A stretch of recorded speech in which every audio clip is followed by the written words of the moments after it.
Hola querido amigo, querido hermano, es un gusto poder saludarte en este día. El reavivados de su palabra para el día de hoy corresponde leer el libro de Ezequiel, capítulo 17. Y para eso quisiera que me acompañen antes de leer, cerrando los ojitos para comenzar con una oración.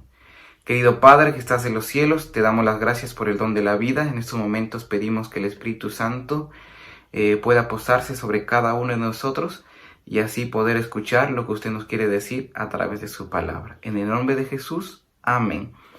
El capítulo 17 de Ezequiel es una enseñanza a través de una parábola. En este momento Dios le va a hablar a Ezequiel y Ezequiel tiene que transmitir el mensaje a todo el pueblo de Israel.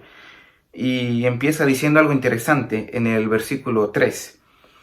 Llegó el Líbano un águila enorme de grandes alas, tupido plumaje y vivos colores. Se posó sobre la copa de un cedro y arrancó el retoño más alto. Aquí nos está refiriendo a que el Líbano se hace referencia al reino de Judá. Y dice que llegó al reino de Judá un águila enorme. Esto está haciendo referencia a que llegó el rey Nabucodonosor. Ahora, ¿qué hizo el rey Nabucodonosor? Dice en el versículo 4 que arrancó el retoño más alto y lo llevó a un país de mercaderes.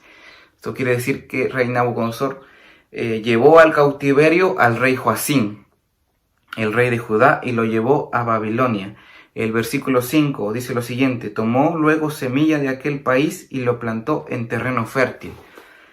Como el pueblo de Judá se quedó sin rey, ahora lo que hace Babilonia es poner otro rey. Y este rey tenía que estar sometido y debía estar bajo las órdenes del rey Nabucodonosor. ¿Y quién fue este rey? Fue el rey Sedequías. Y es algo interesante. El versículo 6 dice que la semilla germinó y se hizo una vid frondosa de poca altura. Sin duda, el rey Nabucodonosor quería que el reino de Judá prosperara. Y fue así. Lo único que el reino de Judá tenía que hacer para prosperar era obedecer las órdenes de Babilonia. Nada más.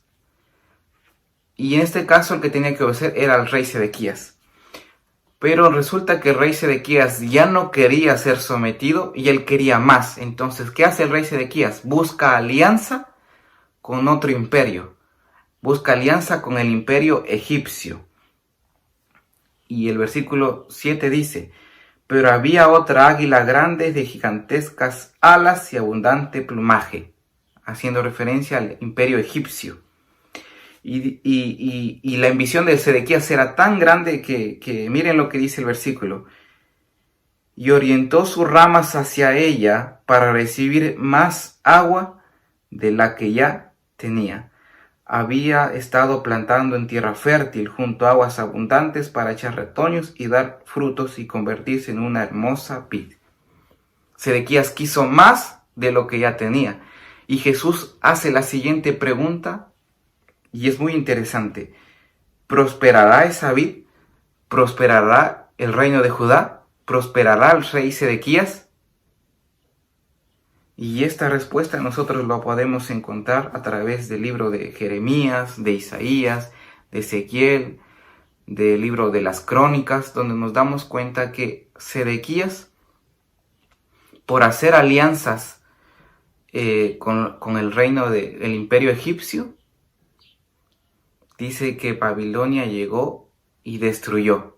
Babilonia no lo iba a hacer, pero por hacer alianzas con otros imperios, el rey de Babilonia destruyó Jerusalén, destruyó Judá.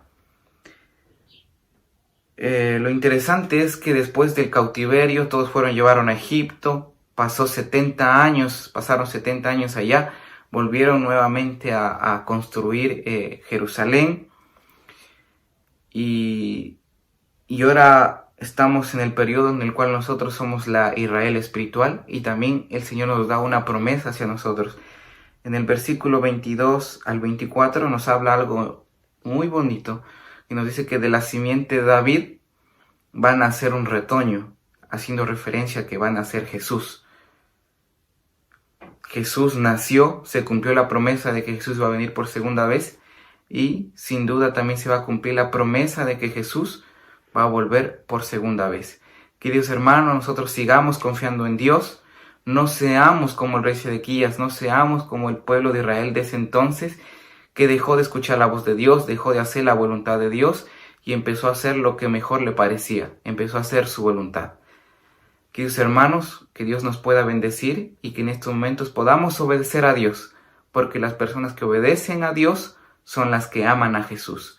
Jesús viene por segunda vez, así que tenemos que estar preparados, queridos hermanos. Que Dios les pueda bendecir y un lindo día.